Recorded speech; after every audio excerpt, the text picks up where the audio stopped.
my laptop just lost its microphone and I'm on my phone, and this thing here is a bit flimsy, but hope it won't bother us. So I'm Sanna Lukander and I come from Finland. And I'm not a gamer, I'm not a game developer, and I don't really know anything about technology. So I'm honored to be here with you guys who have so much more insight into that part of our discussion. And I'm coming to this talk from an angle of, first of all, early childhood education, and we can then discuss how this transfers maybe also to other age groups and other niches in gaming or learning. And I also come to this discussion from the angle of developing learning content for schools. So I'm a textbook publisher, or have been for the most part of my adult life in the textbook publishing industry. So developing content for the Finnish school system from way down from the little kids all the way up to university level. And I have that kind of a base to the Finnish educational world. And I'm a Montessori guide, so that maybe gives some kind of an idea of what kind of education I myself am leaning toward. So the idea of helping children learn, help themselves, become independent and active participants, and understand their environments through exploring the environment. And this means like pretty much a physical approach to education. So in a way, I'm very traditional and old-fashioned, which is interesting in this space when we're talking about technology and digitalization. And why does such a person have anything to say in this context? I was working in the Finnish publishing company, working on all these textbooks and also digital content for the Finnish new national curriculum. And then I got frustrated in what I was doing, because I saw that the publishing industry, the textbook companies, really didn't have a grasp on what is happening in technology and digitalization of the world. And they definitely didn't have any idea of what the new business models might be. And I also saw that the traditional book publishing industry is so siloed, so very narrow-minded in looking pretty much only at their own culture and their own curriculum and what's going on in their own nation, and not opening up their minds enough to look at what is happening in the world and what can we learn from outside, and how do we connect. So I was frustrated in this textbook publishing industry after having worked in it for decades. And then I made the leap and joined Rovio Entertainment, the Angry Birds company, to start their book publishing unit. And I thought I was done with learning. So, okay, now I'm in gaming and I'm working on a licensing and publishing to develop stories, to engage people with the background story and the characters of the Angry Birds game. So that was the thought at that time. And it was amazing and really a tremendous time starting up that publishing company there and starting to create the stories, the narrative around the birds and the pigs and their story, and working with artists and authors and working with the gaming guys. But what happened then was that as an educational person and with the background that I have, I started noticing so many things that the creative tech industry has to tell us educational people about the world. They have so many talents, they had so many ideas and so many ongoing processes that I thought could benefit the educational space, that then we started together at Rovio with the teams looking at how could the creative tech industry support education. And I was talking to people at Harvard and MIT and Finnish universities and discussing what could a gaming company actually do. And of course, the first thought was that we should be developing a learning game. And in a bit, I'll be telling you a little bit about what we then did. But also, they told me that one of the biggest issues still was then, and is also still now, I'm afraid, the like how can we find good games if we are a child or if we're a parent or if we're a teacher. So there was and is a need to find the best games that are good for my child, age appropriate, if we look at the learning space. And again, if we look at education as a more like established way of learning, then the education space is looking for content that supports the curriculum. And okay, I want to make a distinction between learning and education, because we tend to learn also outside the educational system. But when the educational system is looking for content, they're of course looking for content that supports their curriculum and their needs and their narrative and their story. But okay, we people, being parents or kids, we're looking for motivating and engaging content that has something to do with something we want to learn. So these two pathways are a little bit separate, although of course they also overlap each other. And the things that I noticed in like working with Rovio and other like discussing with other gaming companies was that in the gaming industry, the formats, the mechanisms are designed to get people to be engaged. So that's one super important factor if we're looking at education nowadays, is to get people engaged and motivated toward what the objectives and goals are. So how to motivate people. That was something that gaming was looking at much better than we in education. And doing voluntary repetitions. That's something that we need to do when we're learning something. We need to have the opportunity and tools to be repeating for us to be able to master certain skills or acquire certain knowledge. And that's something that gaming is like super good at doing. And being at Rovio, that this content, everyone all around the world is able to connect to somehow. So a brand or a store or characters, something there that connects people and gets those people to, again, voluntarily be communicating with this topic. In that case, it's the game or the characters, but this kind of like multinational, international, like global discussion around a topic seemed to be possible. So why couldn't it be possible also around something that's truly meaningful? And again, it proved to me that there are certain universal interests and truths and factors that can bring us together. And that, again, from the educational perspective is super interesting, because I'm excited in the like rethinking of education and redesigning education. And that definitely can never happen in a silo. It has to nowadays happen in a like global collaboration where we truly, in dialogue with each other, create new processes, figure out solutions to the big challenges that we have going on all over the world. So we shouldn't be disconnected, but on the other hand, we should be respectful of the different like cultures and sensitive to the local needs that on the ground are of course so different. So there were so many things that were already there in the creative tech industry's hands and in the gamers like capabilities that could serve education. So that was one reason why we had these discussions with these universities and decision makers and research about, okay, what is it that that should be done.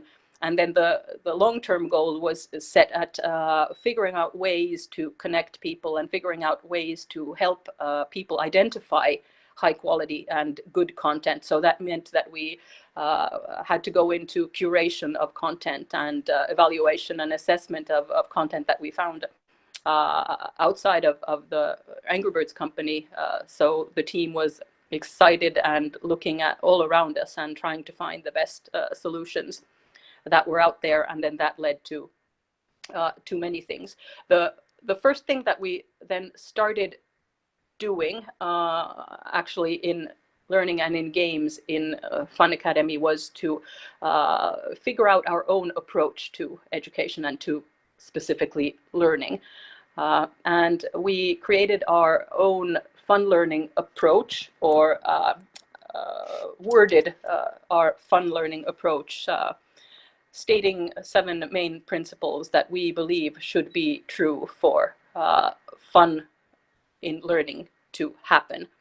And based on those fun learning principles, we started working on early childhood education program that took us quite a while to set up. And the other project that we then started working on was a solar system addition to the Angry Birds space game. And that ignited many different sub-projects, and part of those might be relevant to what some of you are doing as well. What we did was looked at the Angry Birds space game from the perspective of could we use a casual game that already is out there? Like, we had this game in our hands, so we were quite lucky with that. So we had a game that already has access to people. Could we then insert into that game certain learning elements and learning mechanisms and gameplay that is based on research and experience in how learning actually works? So could we insert something into that game? And we were working together with NASA and people with expertise in the space industry, and also ourselves learning about space with experts. But the main thing that we were doing was figuring out what kind of components of learning could be in a casual game, to use that casual game itself to deliver this learning bit. And then we started creating the solar system content of that game. And we divided the learning opportunities into several like tidbits in a way. So one thing that we started doing was just inserting certain learning components as stealth learning opportunities into the game. So for example, when the like ice breaks, we could see like certain qualities that really have to do with things that are going on in space. Or when there was a collision with a gas planet, the consequences, what would be happening in the real world up in space. And these learning items were not worded or identified or pointed at or vocalized in any way. So the idea was that when a person sees something like happening continuously or repeatedly, they would, in a way, automatically start understanding what are the elements of this truth, a scientific fact. So we were placing scientific facts into the gameplay itself. And another thing that we then did that was more visual and more catered toward the teacher type of person who is looking at a game and considering whether this game is a learning opportunity or not. Then we started adding these boxes with small fun facts about what's going on in space, and then animated and like in a way decorated this with the characters and jokes that come from the Angry Birds narrative and the fun world, the story world, but about space. And then the idea of then collecting these little boxes of information into a bank of information, so the player would be able to collect their little portfolio, or in a way book or manual about space facts. So that was another like component that we added, and we're looking at how that worked. And then the next and third step in this path of, okay, so from stealth learning, getting an idea of what's going on and what facts there are in space, and then giving actual factual information to the learner, and then collecting these and getting rewards from that, which are gaming mechanisms, of course. And then the third bit was to try and use these components to inspire the player to also go out of the game real high quality scientific information on the NASA site about what's going on in space. So it was a like 3-step approach to what happens and what could happen in learning. And it was super exciting to be able to test these different mechanisms, not so much because it would be a big element in that game, but giving us access to information about how people learn in games and what kind of learning like components could work. So that was one like interesting way of looking at it. And as I mentioned, we were also curating and scanning all the learning contents and learning games that were digital and out there. We were looking at them and starting to work on a curation process that we later then revised and finalized. But at that time, another game that I'd like to mention in this discussion is a different kind of game, and that's Dragonbox. A Dragonbox is a game that was developed for, like, specifically for learning, but it also stems from a fun learning kind of approach where you look at what's fun for a child and what's already engaging and what kind of narrative would engage a kid. But the game itself is built on helping the children understand, for example, in their number game, like understand number sense. What are numbers? What do numbers actually mean? So games that are built intentionally and from the starting point on some facts that we want to be like taught, and we are building the game so that the learner feels like they're playing a game, but everyone also at the same time knows that what we are learning. We're learning about algebra, or we're learning about mathematics in this context. And so it's the like starting point of a learning game. And that like Dragonbox, which is one of the amazing examples in this like younger children's learning context, has grown into quite a franchise with more games and more products around that, and like in a way proving that that type of an approach also works. And then a like third kind of game genre that is not actually a game itself, but does support learning and engagement for young children is Toka Boka, and where the intention is not to teach at all. The intention is to let the children play freely with the apps. So these are, in a sense, digital toys with which the children play.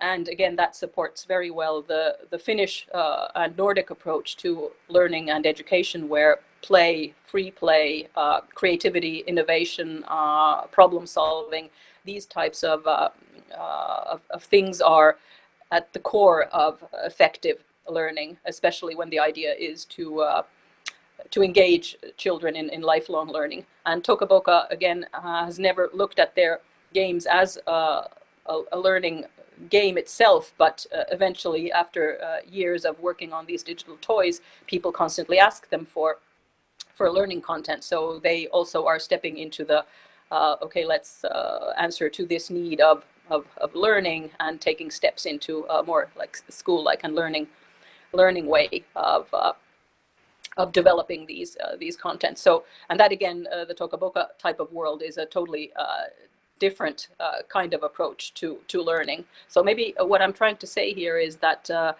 there are so many different ways to look at education and learning in a game, and the main thing is to decide on the approach and what it is that we want to be achieving, and who our target audience is, and then looking at what kind of steps should we be taking toward that kind of a solution that works for our audience. And in learning, like the personalized path, personalized learning is something that we, of course, constantly look at. But what does personalized learning or my learning path in a game look like, connected to my lifelong learning journey, or my learning outside the game? Should the personalized learning be something that's connected to my like bigger scheme in education, or are we just looking at the game itself collecting data and supporting the progress that we have in the game as gamers, as a player of the game. So the process and the progress, the personalization are issues that we need to be looking at.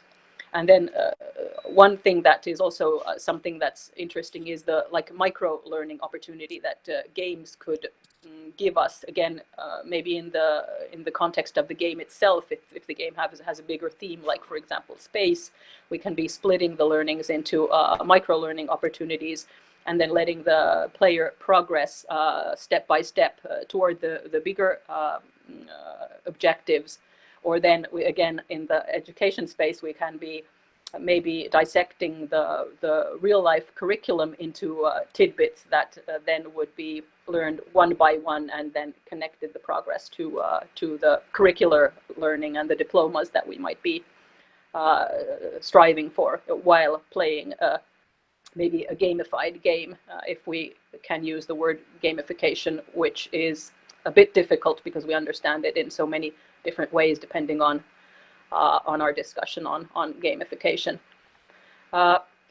With gamification, we come to the actual end results that we at Fun Academy, the spin-off of this Rovio learning unit, what we at Fun Academy were working on.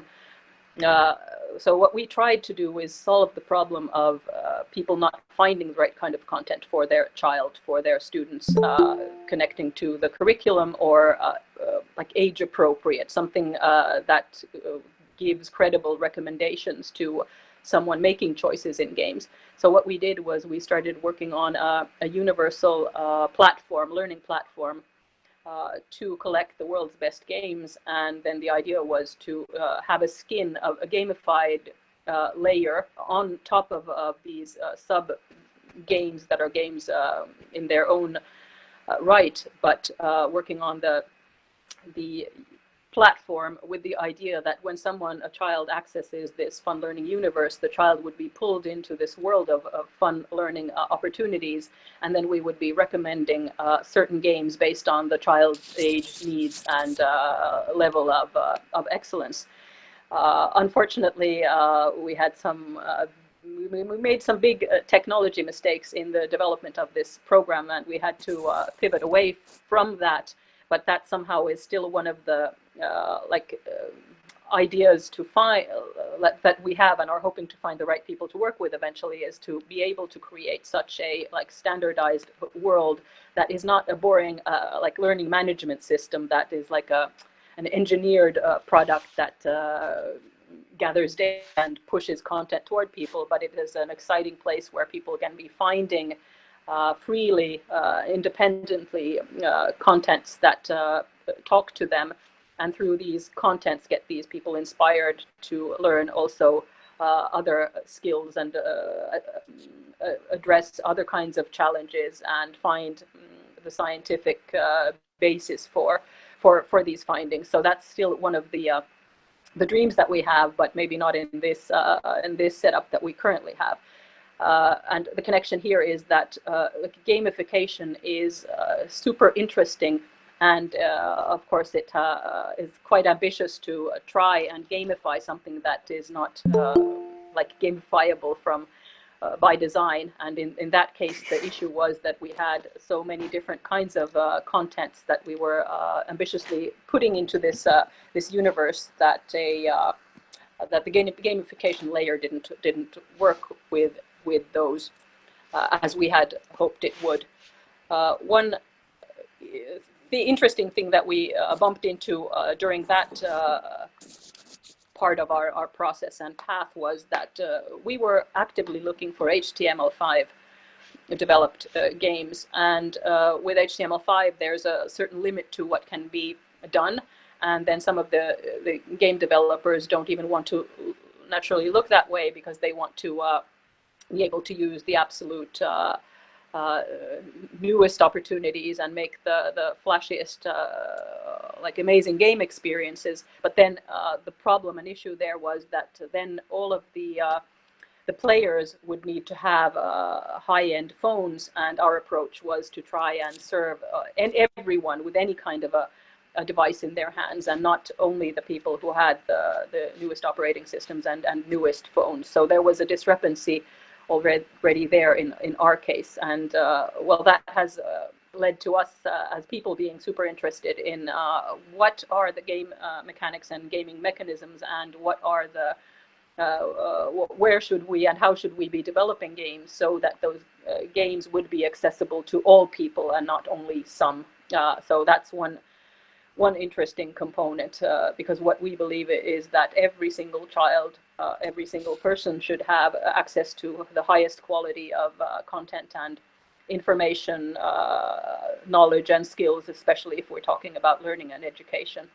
Of course, it's fun and good if everyone would have access to all the entertaining contents as well, but specifically in education, we need to be paying attention to making sure that everyone has access to the absolute best in the world, and not making any exceptions in that.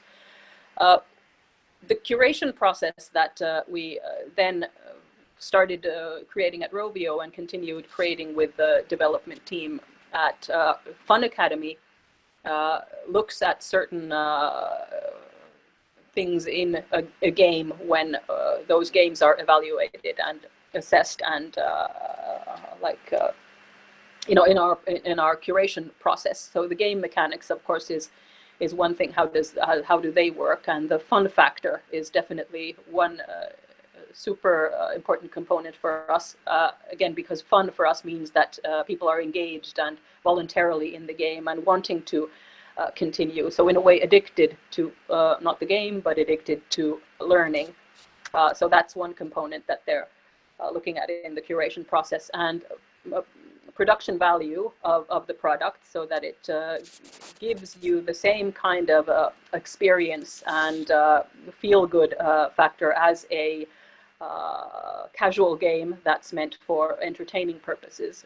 We are competing for people's time nowadays, and to make the people want to turn to the learning game instead of going to the fun, frivolous, casual game, we need to be as good or better in the entertaining value. So for us, entertainment should be connected to the learning content in a way that's natural and doesn't feel like it's like sticked on it, but it's comes from within the product. So and adding to that, then the production value of the game itself is something that the curation team looks at when they give points to the products that they're evaluating. Then the pedagogical process, how that is designed. So going from like a starting point to like mastering the skill eventually, how is that built? And then one additional component that we look at is how is the game or the content of the game compatible with a curriculum if it is mapped against a curriculum for some specific need in some area. So those are elements that that we're looking at: the game mechanics, the fun factor, the production value, pedagogical process, and didactics itself, and then the compatibility with curriculum. What we're also interested in and look at constantly is the challenges and awards. How to create challenges that are in the like get us as a player into the flow. They're not too difficult, but they're not too easy. How do we motivate the interest, but how do we also have the player play the game in a flow, focusing and fully concentrating? Concentration and focus is one issue that we all have globally at the moment because of digitalization and because of all the things that are attacking us and requesting our attention at any given moment. How do we get people to and stay like perseverant with something? And the challenge, the level of challenge is one thing, and one like issue that we have there is that how much of guidance and how much of communication do people need to be wanting to stay in the flow or stay in a system or in a game? How much of like personal dialogue or personal touch with another like human being does that require? And then the notion of rewards is one topic that needs to be like identified and understood correctly. We strive for rewards. We feel good when we get a prize and when we like go forward on our path, level by level, game or step by step. We approach our goal and mission. So that's one thing. Like collecting these badges or collecting the rewards on the way. But when do these rewards become something that is like truly and only just an extrinsic like motivator? How could we connect this reward reaping ideology with like intrinsic motivation or true interest in something? When should we use extrinsic motivation, and when should we just rely on the like satisfaction of me learning something, learning a skill, acquiring the skills or the rewards like for other reasons than just collecting them? So what is the focus that we're trying to look at? So these are interesting topics that need to be looked at.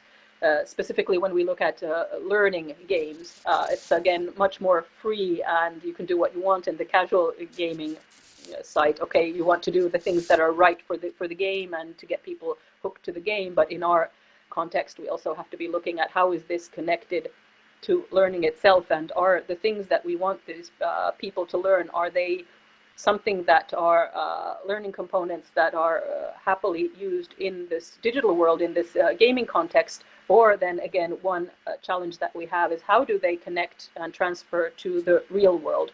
So how do we go from online to offline learnings? How does our new knowledge and acquired skill relate to the things that we need to be doing outside this game, or are they connected to anything that we're doing outside the game? With young children, a thing that we are constantly looking at is how to use games and digital content as inspiration for real life. And how do we as educators and adults bridge from digital to physical?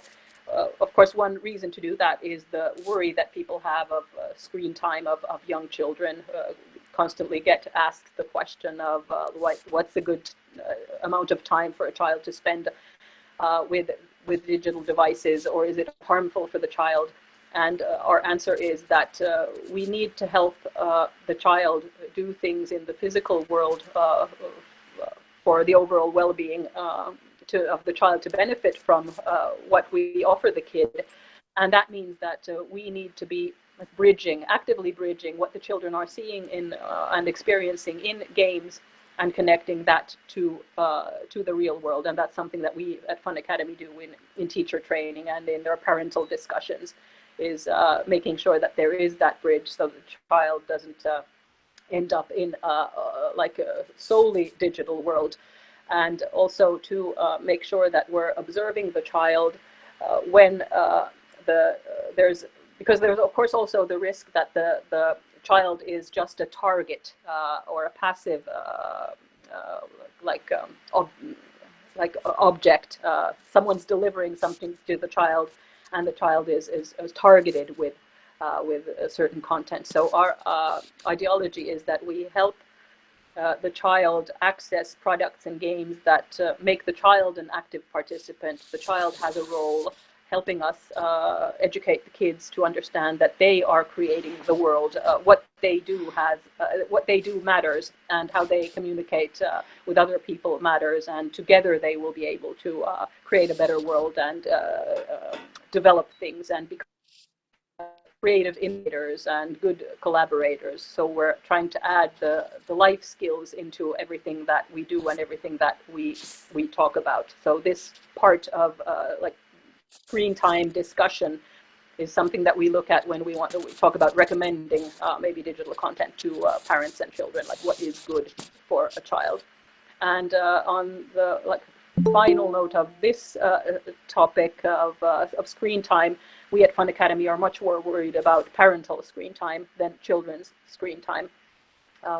If a parent of a small child is obsessed with their screen and their social media or whatever they do on a device, that is always away from the child. That time is like stolen from the child whose brain is developing and who is absolutely in dire need of real communication with the parent, with the caregiver, helping the child to grow into emotionally and socially adept, strong human being. So we would be warning the parents against them being too immersed in screen time and not being too worried about what the children are doing if the parents in the first place aren't even paying attention, and specifically if the parents are using the screen time only as a babysitter for their child. The child is connecting only with potentially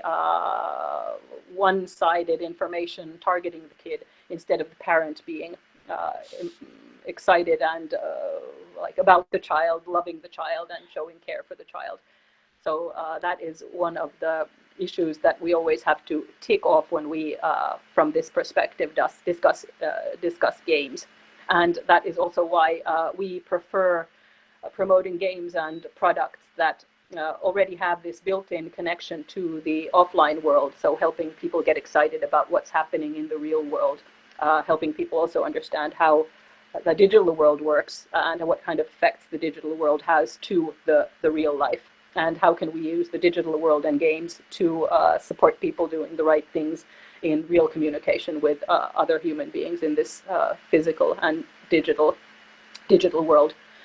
So I think that's the part of like one-way communication that I'd like to share here, and I'd like to open the floor for like questions and discussions, and I'd love to learn more about what you guys are doing and developing. And on the like final note, my hidden agenda here is to I would love to eventually find a development team in Africa with whom we could start creating games for young audiences also in Africa, with a Pan-African curriculum in mind, and supporting the delivery and distribution of authentic content in the region, and also sharing those with Finland, I hope.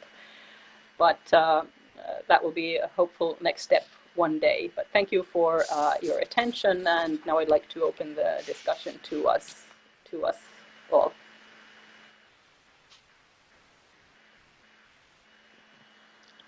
Thanks so much, Sana, for the great presentation and sharing your experience. The floor is open. Anyone with questions, feel free to ask.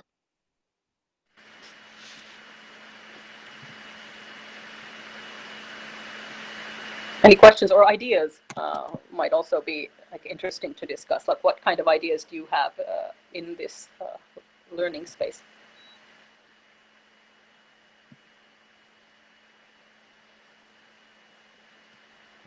Hi, good morning. Well, I don't know what time it is where you are, but it's morning here. So, it's morning here, so I'm just going to go with good morning. My name is Cedric Akor. I head Great Parrot Studios. It's based in Ghana. I work currently on just basic casual games, but prior to this, I used to work in an educational institution that was interested in using gamification to assess students. Mostly in terms of their cognitive ability and mastery of skills. In your presentation, you mentioned that you had a process for sort of figuring out the pedagogy, and also for determining mastery for various concepts.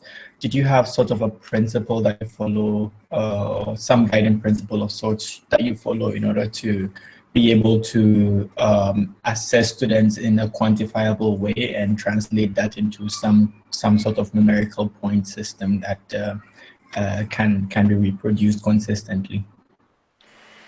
That was what we were striving for, but where we got with that process was that we have curation process in place, and also the metrics.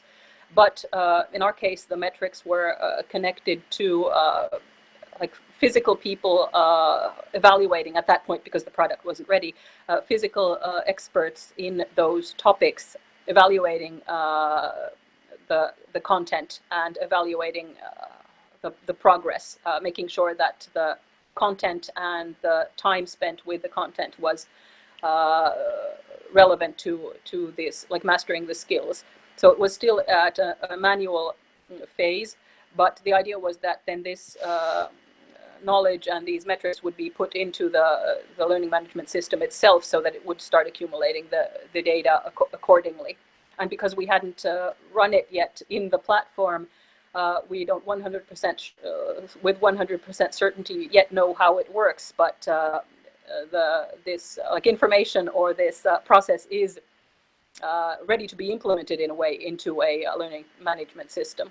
And the experts that we were using were like Finnish like pedagogical experts who had the process itself, and then there were subject matter experts who were evaluating the subject matter. So both the progress and then the level of mastery of the content were evaluated in this case. Okay, thank you. But that's a super interesting like bit, and since you have like experience in both sides, education and the casual gaming, so I think that would be super cool for you to be one day connecting those dots. Yeah, that's the plan eventually. I'm focused on games solely for now, but I want to merge the two. Education is my course and gaming is my passion. Super. Okay, keep on that track. We need people to do it.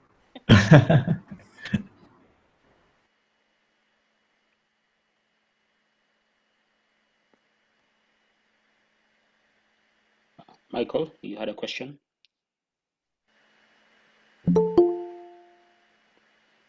So there's one question in the chat box. Eric is asking, would you suggest a good idea of rewarding the learner to different achievements? Yeah, that's a tough question, because the way we reward in a game is like with points or stickers or gathering your portfolio or seeing the dashboard with like percentages and so on, again depending on the age of the learner. But and all of those can be those, and the rewards that children like to have is like accessories for their avatars, or collecting some items that with which they can decorate maybe a room or something. And from the learning perspective, the rewards that we prefer are something that activate the child. So it's not just okay, you got a point or a sticker in your portfolio or in your booklet, but something that you can do something with. So ideally it would be maybe building blocks for constructing something also in the future, and so on. So those types of rewards are, from the pedagogical perspective, more effective, or they help the child also learn something else. And then if we plan correctly what the next step is, so what can I be learning when I get my rewards, and then what is it that I'm supposed to do with my rewards? How does this help me forward? So there's that mechanism that we can be looking at.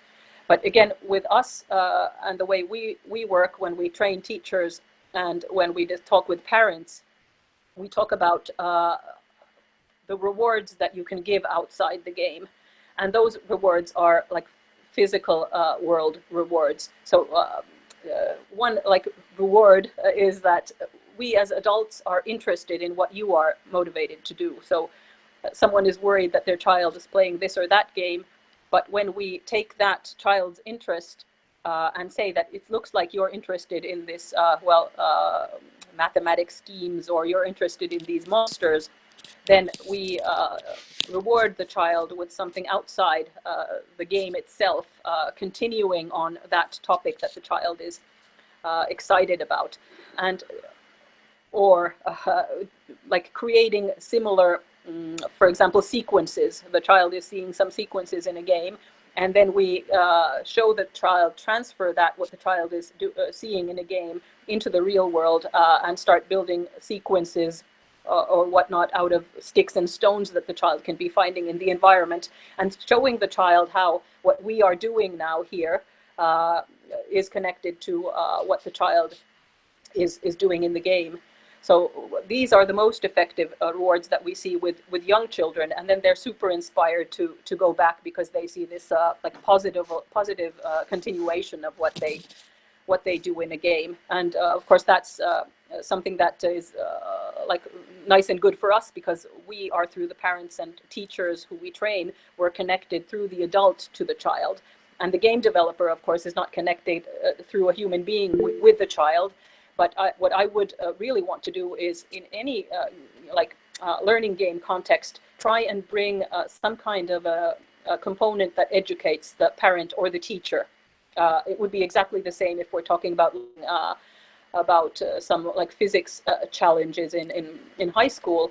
I would like to give the teacher some kind of an instruction on how to build upon what the kids are learning in that physics game. So I think we, in the gaming industry, could be also looking at what kind of information and instruction can we give someone so that they can support what's learned.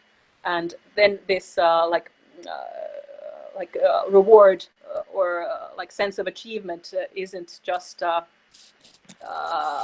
like left to the game itself, but it comes to the real world itself.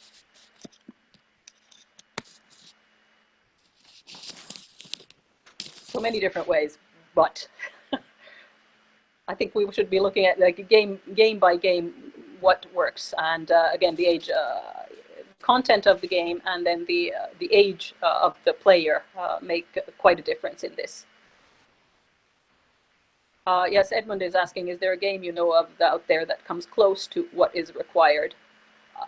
I think that there must be, but I haven't yet found the perfect version of that. And the reason for that is that many times the games that someone has been able to connect to a school or to the teachers is a boring, old-fashioned learning game that no one would be playing if it wasn't in the curriculum, or someone hasn't given it to you like a textbook in a way.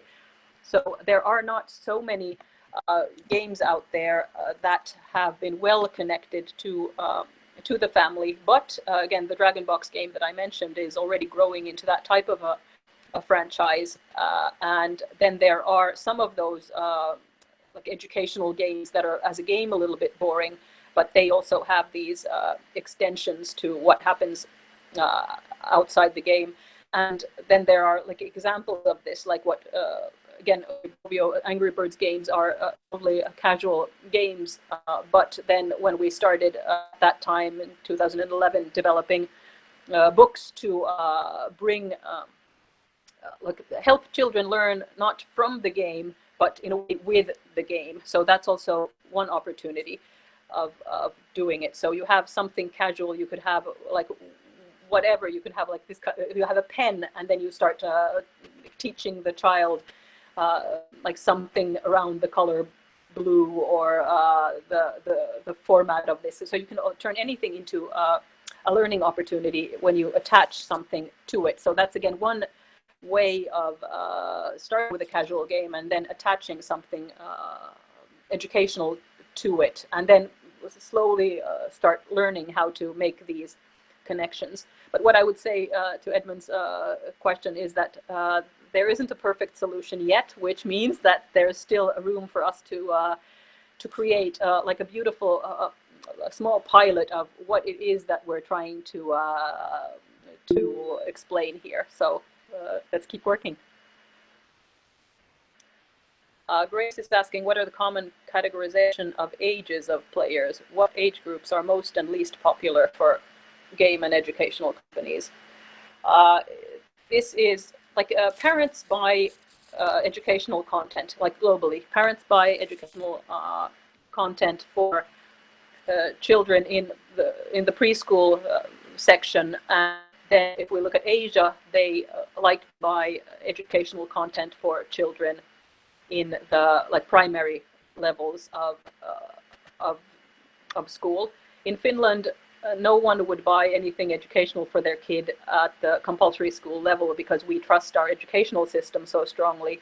And then again, for example, in Asia, the parents see that they always have to be acquiring and content that supports learning of children. So then the age goes up a bit.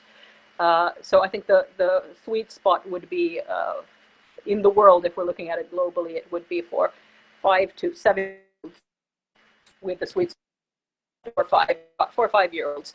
And the good thing about that age group is that at that age, most of the children are pretty like universal beings. So the things that we want our children to learn at that time are pretty similar, and not depending on where those kids are from. There are certain traits and school readiness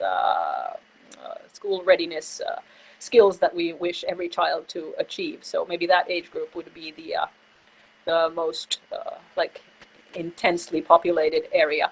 And like again, as Finland as an example, the parents are happier to pay for things for a younger child, and because of our free school system, we are not willing to pay for anything educational above like at school age, because that is required for the government to be supporting with. So this is a very like different matter depending on where we are. And of course, Africa is also super fragmented and diverse in that sense.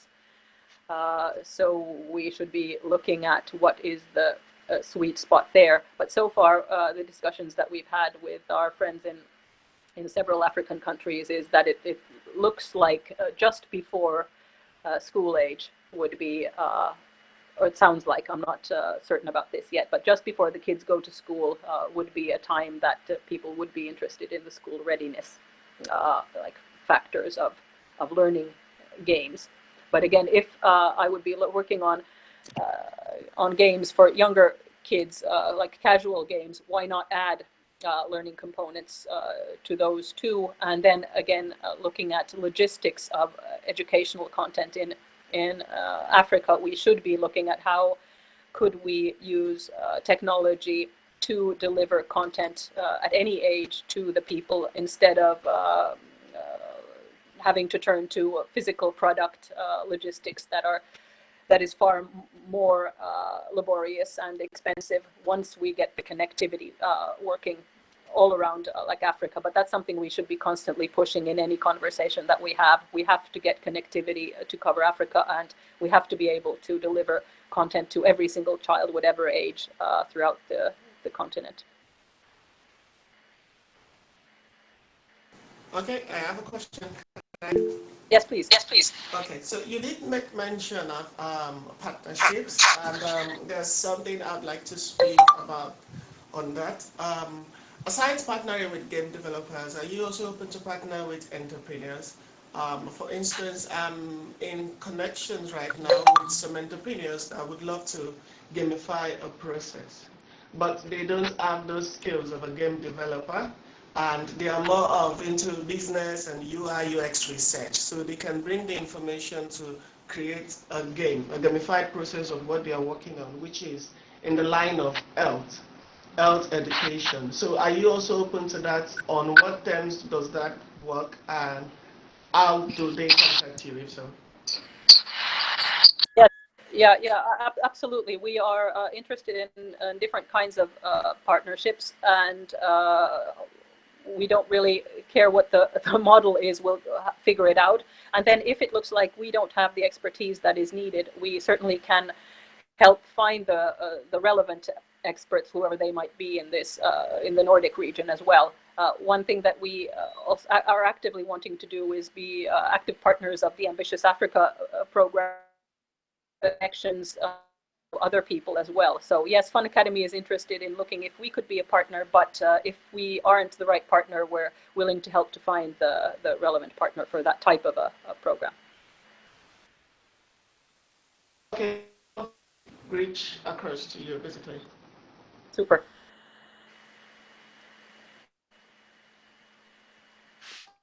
I have a question. Hi, myself, I'm from the e-learning industry. I am an e-learning designer mostly for kids, not for children, but I am looking at gamify the content as well as creating games. Now, earlier on, you mentioned that there is a learning management system for the current Fun Academy. Was it created specifically and customized for the purpose of Fun Academy, or is it an existing LMS? Sadly, we discontinued the development of it, and it would have been a learning management system or like a game, digital game content platform for everyone. That was the idea, but we had to discontinue the development of that, one of these typical startup pivots due to many factors. So unfortunately, we do not have it. But of course, we have the ideas there, and would be great to one day have a look at at those plans with the right people. But no, we don't have it. I'm sorry about that. Yeah. It would be great to be able to work on that and create something specific for Fun Academy. May I add another question to that? Please. Earlier on, you mentioned that you would like to combine the games with the educational curriculum from various different cultures, as well as specifically in the Pan-African educational curriculum. At the moment, there are a few changes that are happening with the education system. So we've just shifted from an earlier version to this version that we're trying to use now. And we are uncertain on whether it might change in the future. Are there considerations in terms of, let us say it has already started in the creation process has already started with the current system, but then along the way it changes. Is this going to influence the process? It might influence the big picture, but I think there are so many universal truths and factors in the curriculum that we could pick and choose the low-hanging fruits, look at the content that we most probably know will stay, and then try and connect those contents in the first step. So like respecting the fact that the curriculum might change, but picking the components that won't probably change. And I think when we do that, then those components also should be looked at from the perspective of, are those contents and those skills something that the parents would want to support anyway, irrelevant of if they are in the official curriculum. But I think it is totally doable to be working side by side with curricular change. And that's something that also I think we could be quite ambitious with this and use Finland as an example. Because in Finland, when we have a curricular change, it's a super open process, and it's not dictated by politicians or it's not even dictated by the experts, the teacher professionals and the National Agency for Education with the actual educational experts. They facilitate the process, but everyone has access to the development of a new curriculum. So all the teachers are a part of it, all the private publishers creating content are part of the development of a curriculum in Finland. And also the population, the parents, everyone has access to the developing documents. And that's something I would love to show while we develop anything with any African country, and also in Pan-African context, to show how curricula can be developed in a very controlled way, but with everyone having access to the development. And the idea behind that way of working is, of course, to create the best possible inclusive curriculum, but it also makes sure that when the curriculum is started, everyone is already on board. All the contents are already there to support the curriculum. So it's a very smooth process when implementing. And I think this, if we were developing games or digital content to support a curricular change, those authorities would be super open to listening to this model of working, and at least we could choose some of the countries to be pioneers in this. So we would be supported by the government or governments that we would be working with. And I already this week had a couple of meetings with our team had a meeting with our education minister, and I was also meeting with our foreign minister, and we will be meeting next week with our development minister of the government. And we're discussing these government to government collaborations, and how we could then, from the digital development component, be connected to those changes. So I think this would give us a tremendously good opportunity now to, in some country, start developing learning games, and like holding on to, okay, we know how these are developed. I mean, you and us, we know how these are developed, and not letting the decision makers dictate how we do it, but so that our content and games would support what they are trying to achieve. So I think there's room for collaboration. So long answer to your question. I think we can choose contents that would work also in the new curriculum, but let's make sure that they do through trying to collaborate with curricular change management people. Yeah, thank you so much. That answered it. And I think it's a good point of view to have to consider the government's need as well, and the education ministries, in order to make sure that it's a smooth flow. Yes, and we can continue, Angelina, on this when we talk later. Yes. Thank you.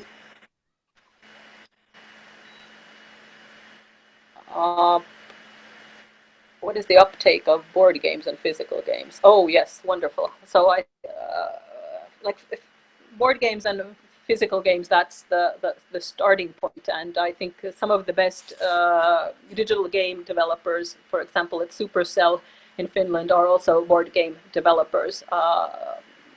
Looking at what you can do like physically and what you can do digitally, and it's beautiful if you can connect those as well, but of course they work separately also. So board games, as any games, are like amazing ways to like strengthen and develop your strategic thinking. And with a board game, the addition is there that you have like physical people around the same game working with you, so you're also learning these social and emotional skills. Some people hate losing, and that's one of the things that we can be learning about when we are in a physical environment, learning about that. And then like one game type, of course, is like sports, football, and well, basketball was developed as the first learning game in the world. So there are games that have amazing learning abilities and learning mechanisms. And I think when we talk about gaming, it's very important to be also mentioning board games and physical sports games in the same context and connection, so that people understand that it's like a digital game is not something out of context. It's just part of this like gaming area. We should be helping people to understand how to play a game, how to lose a game, how to practice to master my skills. All those things are things that we learn in any of these physical games, board games, or digital games. So I think the monster of a digital game will be eventually going away, and people will understand how they actually do train our mind muscles when used like in balance. Like Fun Academy, we work in early childhood education. We work with the teachers, and one thing that we constantly talk about is a healthy balance in life. It's not good for a child to be only reading a book and nothing else. It's not good for a child to only be playing basketball and not doing anything else. So of course it's not okay for a child to be immersed only in digital games, but a healthy balance, and with adults or educational people monitoring this balance and making sure that the children and students have fun opportunities to do other things as well. So not pushing anyone into a silo of doing one thing, but offering a buffet of different kinds of opportunities. And of course, we're all gaining more and more understanding about how the importance of developing our brain is compared to what it was when there was only manual labor required. So if we look at what the task force needs will be in the future, and if we look at what kind of education like Africa should be providing for the future generations, of course it's connected to brain power and the capabilities, capacity building, the capabilities that the working environment in the future would be requiring. And also helping young people have access to jobs that are not only the traditional jobs that are found in the immediate surroundings of a child living, for example, in a rural area, but once the connectivity is there, these people have access to all the different jobs in the world via technology. And many of these jobs require certain skills that, again, require strategic thinking and so on. So games, be it a board game or a physical game or a digital game, do require strategic thinking skills if we choose the right kinds of games to support our learning and not just the entertaining games.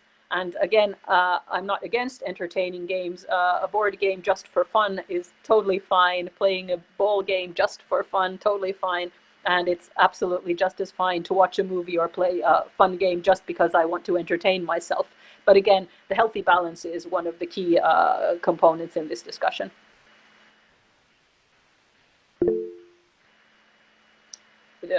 Do we create board games as well?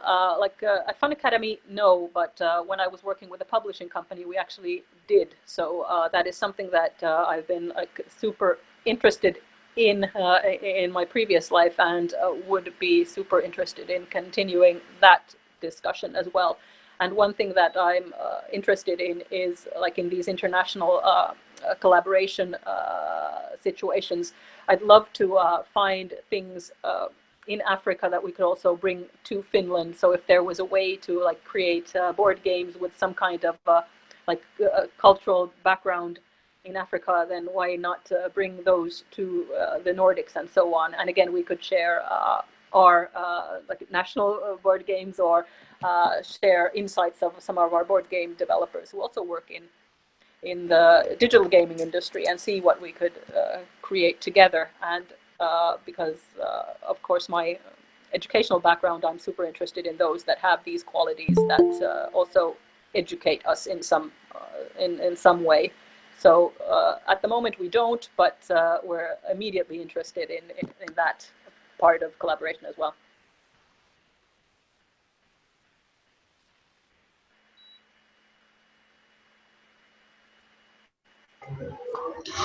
Hello. Hello. Hi. Thank you for the presentation. I just had a few questions. Now, okay. One, I just wanted to know what are the apparent pitfalls when starting out a learning management system. Like, what are the clear oppositions to what stands out clearly when you're starting the LMS? Because you said you tried it and it failed. Then, secondly, like, the credentialing system, like when you use it as a substitution for markup, a student attending class and doing an exam physically, compared to attending a class online, whereby you have a gamification kind of system, and or maybe an attendance kind of system, and a student does maybe plus 50% just by viewing only. What are how apparent is it for you for the credentialing? Do you find credentialing very important, especially for students in university? Because that's one of the challenges we're facing, putting up a system for students. Okay. The learning management system, I think the biggest issue for us was that in our case, we were looking for HTML5 developed games.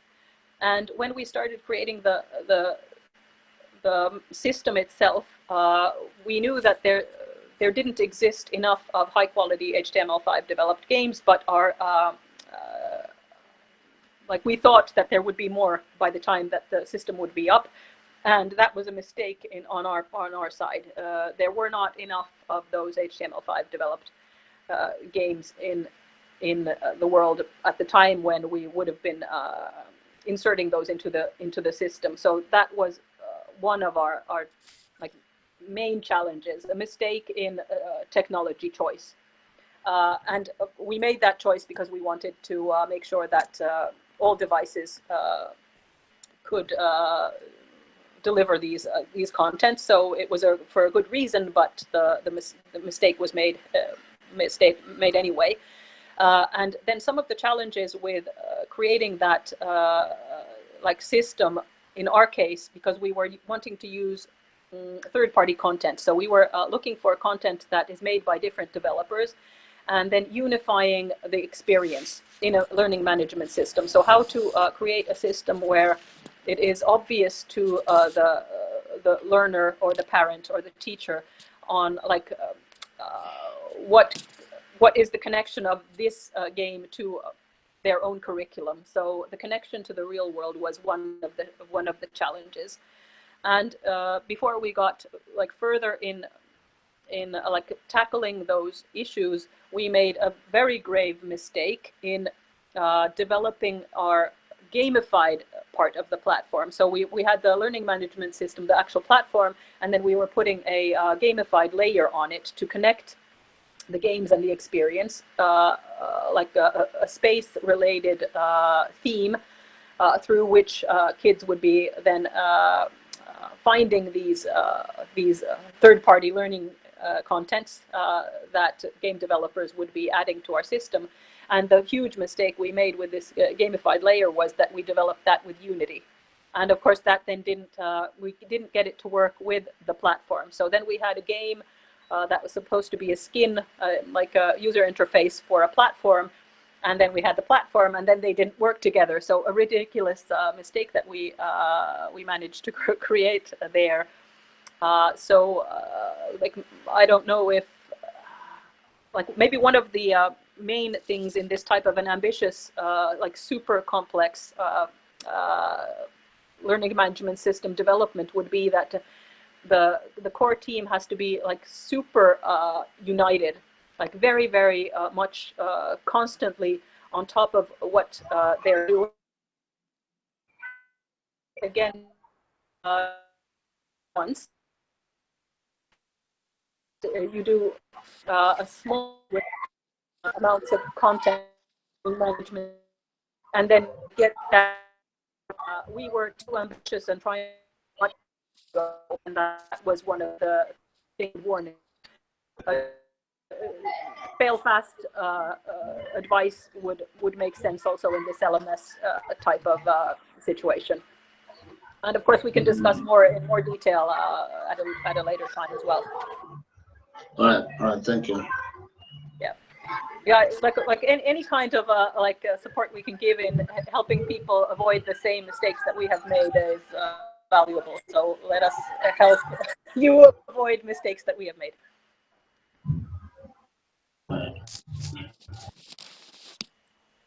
Hello. Hello. My name is Wendy. I'm a writer and a visual artist, and I'm curious to find out if you have worked on a language learning game before. I've realized that we have a problem in Kenya, that most of our mother tongues are getting lost. So most of the young generation do not know the tongue. And it's sad. It's sad when you go to your grandparents, you can't talk to them in your mother tongue. So there's a bit of a communication block, and see some stories we'd like to learn about your grandparents get lost in the process. So this is something I'm very passionate about. And yeah, I was just wondering if you have any experience on the same. Tips. I'm currently using Duolingo to learn German, but I'd like to learn my own mother tongue as well. Yeah, and hopefully also create a platform where people can learn their own as well. Yeah, super good and important question. And as we come from Finland, where there are only 5 million of us who speak this language, so we're kind of getting small. small as well, so it's very relevant for all of us who have a language that's not one of these big ones. So and many of the language learning solutions are, of course, catered toward English, Chinese, Spanish, German, French, and then there are these like Duolingo types of solutions that also can swallow more languages. And I would think that those like models would be the best, or connecting to a platform that already has a mechanism for learning a language might be the I don't know, most efficient way of going forward, instead of creating a platform for these games. So maybe one of those companies would be interested in having a version that could be filled in by any of these smaller languages that don't yet have a language learning like product available, and because of the minuscule population won't be able to afford developing something like that.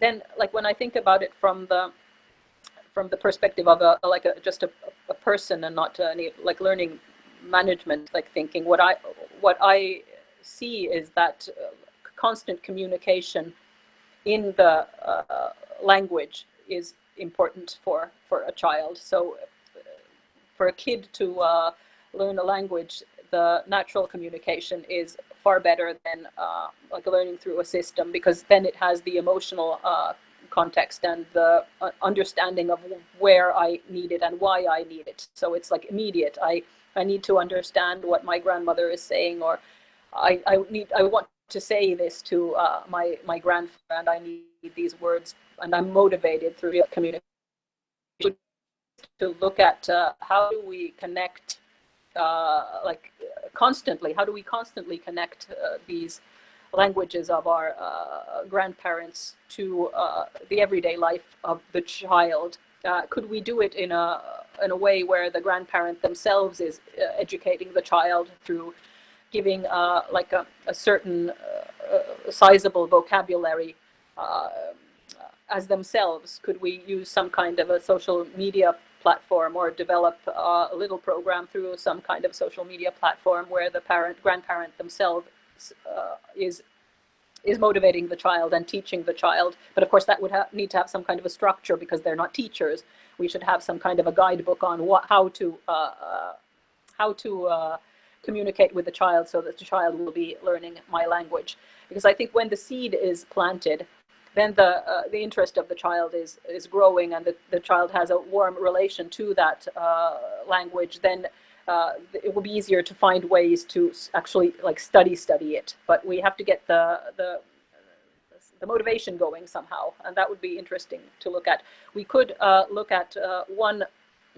There's a Finnish, very heavily research-based reading solution or game called Grapho Game that also is being used in some African languages, and we could look at this question with the Grapho Game team and see if that game could be also catering towards some of the smaller languages, but at the same time we could look at other ways of approaching this matter with more like natural and human touch, connecting the grandparents to the grandchildren, or the hometown to these children through some kind of a program where we would just give them instructions on how to communicate, so that these children would learn naturally.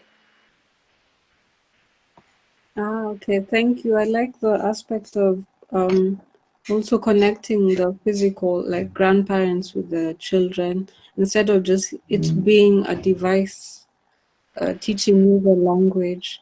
Yeah, I feel like, yeah, that's a good aspect. Thanks for that tip. And yeah, thank you. And I think Yeah. because you're an artist, and I think one part of it is like cultural education as well. So what we want these grandparents to do is share their culture and their experiences with the child, and that we would never get with a system.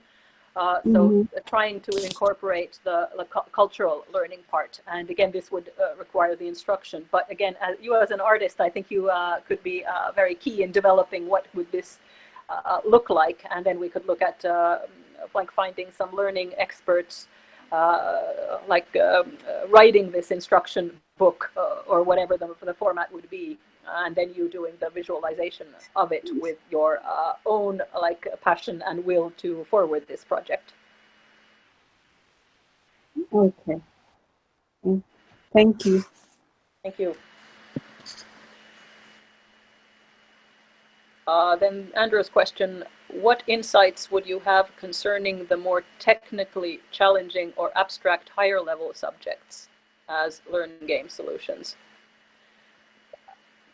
Yes, this is, I think this is a good area of for learning games, because at that age there are already so many who are actually motivated and wanting to learn these subjects and topics. So when we go like deep into a topic, it's easy to get people to want to learn and want to do repetition, do the work required. So I think that on one hand is super easy if we connect the gaming people with the people who design the curriculum for that age, or people who are normally also working on textbooks for that age. What I in that context is publisher or the ministry or in your country is responsible for learning these topics and approach connecting learning mechanisms to support learning of these contents and some of them.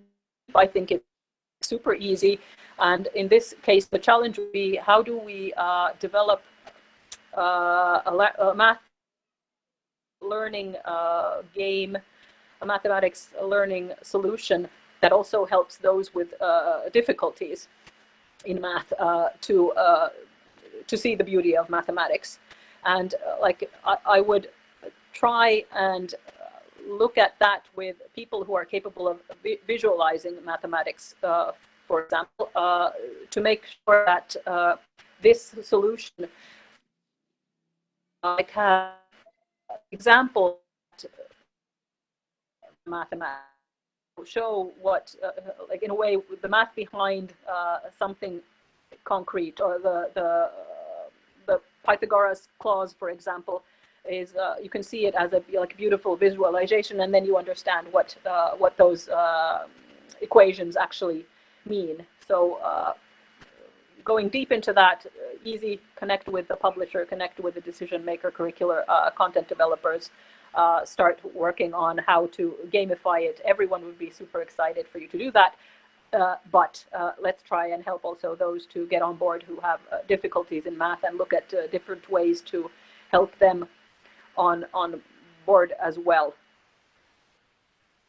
I think we were in, when I was still at the publishing company, I left in 2011, but about 2010 we were working on solutions for physics and mathematics learning, like digital content that supports the textbook. And we could have some examples, and I could connect you to the Finnish publishers and see what they might have already. Again, mathematics is a universal language, so it would be easy to transfer certain, at least certain bits of these contents maybe to your region. And what might be different is the order of things, like in what order are things, subjects taught and at what age. But the mathematics itself is the same, so I think the discussion could be quite interesting and easy. But please do connect.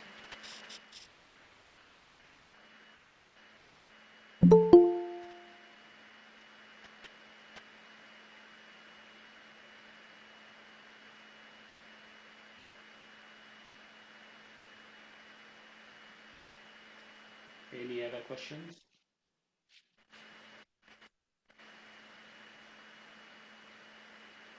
In the meantime, I'd like to request everyone who's on the call, maybe perhaps you could share your emails on the chat box.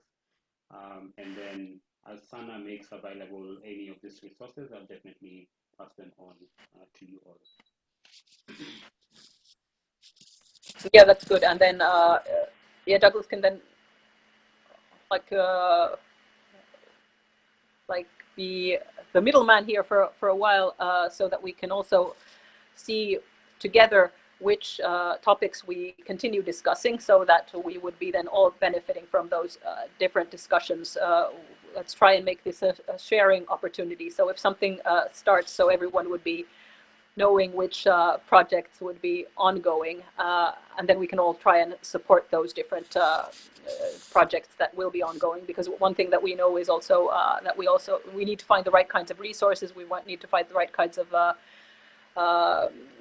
funds, and the right people, and the more we connect together, the better. And it's super if we can do this under the Ambitious Africa umbrella, and show the Ambitious Africa program what kinds of projects we can launch from that platform, because that platform then eventually will give us visibility for our solutions and the things that we develop. We'll have more voices amplifying our solutions once we get so far. So let's connect our communication also to that.